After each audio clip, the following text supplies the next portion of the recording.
उपलक्ष्य में उपस्थित हुए हैं सभी। भारत में राष्ट्रीय युवा दिवस की शुरुआत 1984 यानी 1984 में हुई थी। भारत में राष्ट्रीय युवा दिवस 12 जनवरी को स्वामी विवेकानंद जी के जन्मदिन के उपलक्ष्य में मनाया जाता है। स्वामी जी भारत में 19वीं शताब्दी के सबसे प्रभावशाली व्यक्ति थे। एक युवा सन्यासी जिसने सोच बदल दी दुनिया की, निर्धन शोषित पीड़ित के प्रति जिसके मन में करुणा थी, वह नरेन से बना विवेकानंद तभी इस जग ने जाना। इनकी प्रतिभा, इनकी मेधा का सबने लोहा माना। इन्होंने इस दुनिया को बताया एक देश है भारत भी। भाई बहन का संबोधन जब इस जग ने पहली बार सुना, अमेरिका की धर्म सभा का गूंज उठा कोना कोना। कमी नहीं तालियां देकर उसकी ऐसी धाक जगी। गीता नहीं देश के युवा, पहले तुम फुटबॉल चुनो, मन में संवेदना जगाओ, तन से तुम चट्टान बनो। वह कहते थे ऐसे युवकों से, इस देश की सूरत बदलेगी। लोट पोट हो गए वे रेत में, जो अपने जहाज से उतरे, अपनी माँ से निपटते ऐसे जैसे कि बालक बरसों से बिछड़ा। उनकी पूजा और अर्चना की बस भारत माता की, भारत की संस्कृति के ध्वज से जिसने यूं फहराया हो, जिसके कारण स्वाभिमान जनमानस में लहराया हो। आओ मिलकर आज मनाएं उन पावन की जन्मदिन।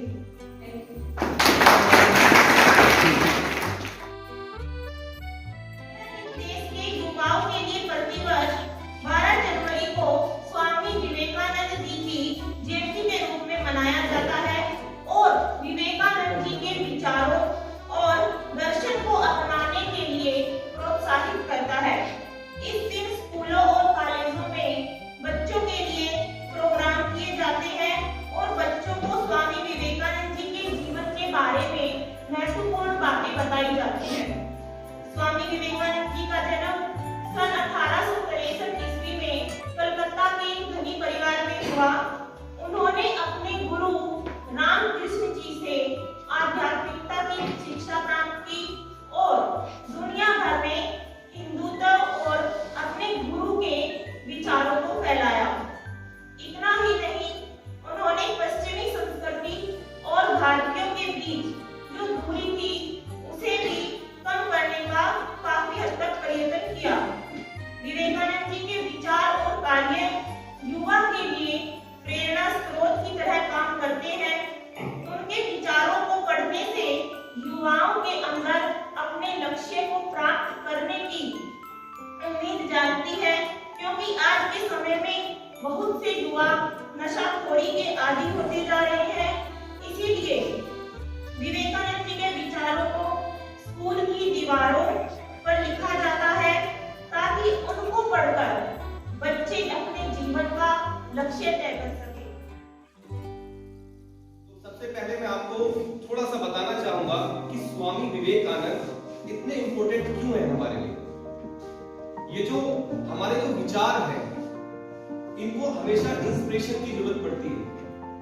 लाइफ में अपने लक्ष्य को बनाने के लिए कुछ विचारों की जरूरत पड़ती है। ये कुछ ऊर्जा है विचारों की, जो हमें दूसरों को पढ़कर ही आती है। तो स्वामी विवेकानंद जी का नाम हम इसलिए लेते हैं क्योंकि शिकागो सम्मेलन में अमेरिका के अंदर इन्होंने एक ऐसा भाषण दिया था जिसे पूरी दुनिया हमारे अध्यात्म को जान पाई, हमारे अध्यात्म को जान पाई, हमें समझ पाई कि इंडिया के लोग अध्यात्म में कितने ऊंचे हैं। इसलिए आज हम यहाँ पर यूथ डे मना रहे हैं। तो मैं सभी स्टूडेंट से कहूंगा कि अपने विचारों को इतना स्ट्रॉन्ग रखें कि वो कभी कमजोर फील ना हो। व्यक्ति गलत रास्ते पर तब चलता है जब वो किसी ऐसी ऊर्जा से जुड़ा नहीं रहता। हम अपने जीवन में जब किसी को आइडियल बना लेते हैं, आप अभी एक छोटी सी वीडियो देखेंगे कि इस दुनिया के सबसे बड़े लोग जिन्होंने इतना बड़ा काम किया, वो स्वामी विवेकानंद जी को अपना आइडियल मानते हैं। पर आश्चर्य तब होता है कि जब ग्रेजुएट करा हुआ बच्चा ये नहीं जानता कि स्वामी विवेकानंद ने हमारे लिए किया क्या। तो हमें सबसे पहले जो हमारे आइडियल्स रहे हैं उनके बारे में जानना चाहिए। ऐसी सोच रखनी चाहिए हमें कि हम अपने विचारों को ऊंचा और ऊंचा और ऊंचा कर सकें। जैसे एपीजे अब्दुल कलाम, उस व्यक्ति ने पूरा जीवन अपने देश के लिए दे दिया। कोई भी ऐसा क्षण नहीं रहा कि उन्होंने ये सोचा हो कि ये मेरा जीवन मैं अपने लिए यूज करूं। उनका एक एक सेकंड अपने कंट्री के लिए गया, अपने विचारों के लिए गया। कहां से आई वो ऊर्जा? किसने दी उन्हें वो ऊर्जा? जब तक हम बायोग्राफी नहीं पढ़ेंगे, बच्चों मैं आपको एड्रेस करके बताना चाहता हूं कि जिस दिन से हम ऐसे व्यक्तियों की बायोग्राफी पढ़ना शुरू कर देंगे, उस दिन से हमारे फ्रेंड सर्किल्स अलग होते चले जाएंगे। हमारे विचारों में एक ऊर्जा आती चली जाएगी। किसी दूसरे को आपको इंस्ट्रक्ट नहीं करना पड़ेगा कि आपको ये करना है। बताइए कि ऐसा कौन सा स्टूडेंट है यहाँ पर जिसने आज तक किसी की बायोग्राफी पढ़ी और आज तक कोई भी इस दुनिया में बिना बायोग्राफी पढ़कर कोई ऊंचा नहीं बना, कोई बड़े लक्ष्य तक नहीं पहुंचा। हमेशा बायोग्राफी इसलिए पढ़ी जाती है कि उनके जीवन में आई हुई परेशानियों को उन्होंने कैसे दूर किया। क्या सचिन तेंदुलकर को हम इसीलिए जानते हैं कि वो एक अच्छे प्लेयर थे? क्या उनके जीवन में कभी परेशानियां नहीं आई? तो उनके ऊपर बायोग्राफी है, तो आपको बायोग्राफी पढ़नी है। अगर आपको जीवन में बड़ा लक्ष्य हासिल करना है तो आपको एक टारगेट बनाना है कि कम से कम मुझे 10 से 15 बायोग्राफी पढ़नी पड़ेगी। जिस दिन भी आप एक बायोग्राफी को कंप्लीट कर देंगे तो आपके अंदर अचानक से कुछ चेंज आना शुरू हो जाएगा। आपके विचार दूसरे स्टूडेंट से अलग होना शुरू हो जाएंगे। आपको अपने जीवन के लक्ष्य दिखने शुरू हो जाएंगे। तो मैं यही चाहता हूं कि आप लोग बायोग्राफी को जानें, स्वामी विवेकानंद जी को आप पढ़ें, उनके विचारों को जानें। उनका एक विचार है जो मुझे बहुत शक्ति देता है।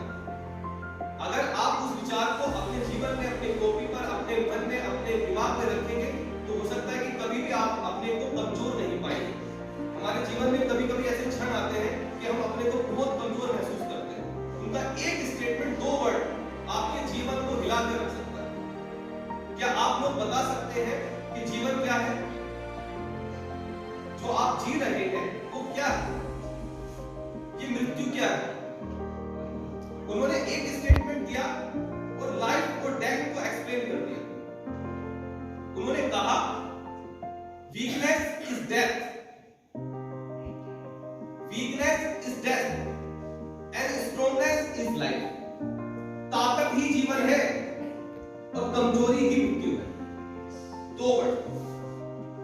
तो अगर आप कमजोर हैं तो आप मृत्यु के करीब हैं। बेशक शरीर से जीवित होंगे, विचारों से मरे होंगे। तो वीकनेस इज डेथ, कमजोरी। अगर आप किसी चीज में कमजोर हैं तो डेथ है। एंड स्ट्रॉन्गनेस इज लाइफ, अगर आप कहीं पर स्ट्रॉन्ग हैं तो ये आपके अंदर जीवन है। तो अपने को मजबूत कीजिए, ताकतवर बनाइए। इस दुनिया पर उन्होंने ही विजेता पाई है जो ताकतवर थे। क्या किसी कमजोर आदमी ने कभी जीत हासिल की है?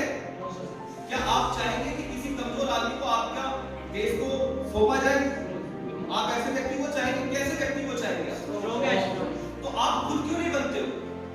क्या आप में से कोई देश का प्रधानमंत्री नहीं बन सकता? तो जब तक आप उन विचारों को नहीं पढ़ेंगे, उन विचारों को नहीं जानेंगे, तब तक आप उस जीवन को हासिल नहीं कर पाएंगे जिसमें अपार खुशियां हैं।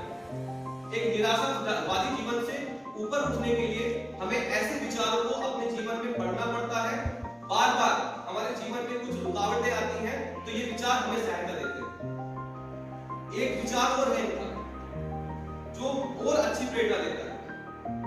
Arise, awake and stop not until the goal is reached.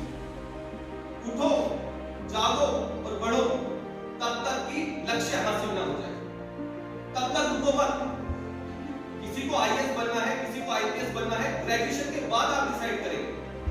यहीं पे डिसाइड कीजिए, आज ही डिसाइड कीजिए कि मुझे ये बनना है और ये चीज हासिल करनी है। किसी भी टीचर को आपको डांटने की जरूरत नहीं पड़ेगी अगर आप अपने टारगेट को जेब में रखकर स्कूल में एंट्री करते हैं। ये बात आप याद रखिएगा। तो आज